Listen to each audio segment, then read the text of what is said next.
Okay, now I need to look at the engine bay. Needs a good clean up. As I said before, it was painted quite some time ago, and as you can see, after it's been cleaned out of all the oil, the paintwork's in a bad state.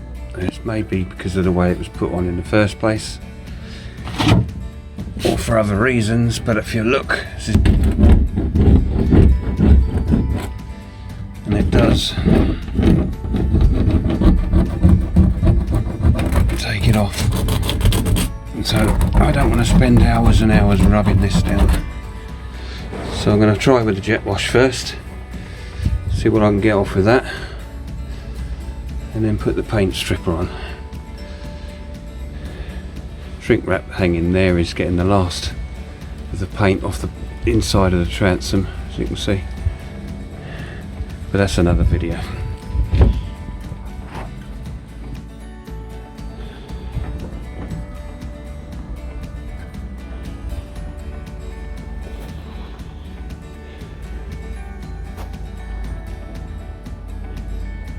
This is the front of the bilge,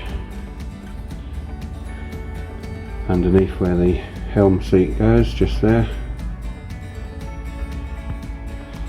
Used to have the old fuel in there, and that's the space underneath the passenger seat. Intention, air dispatcher type heater into this area. In this central section will be the water and the diesel partitioned off. Nice flat floor in there, obviously all painted beforehand. Not sure about under there, probably just a storage locker. And behind that bulkhead is the engine bay. Okay, engine bay, jet washed out.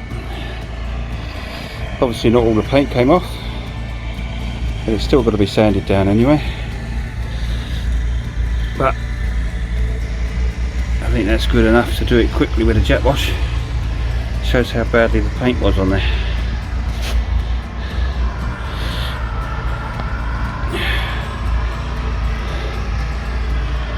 At least 1 to 2 days sanding that lot down, that's for sure. And then there'll be another day of cleaning again, and then a couple of days of painting.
Right, I've just finished putting the last of the Danboline onto this rear bilge area in the helm.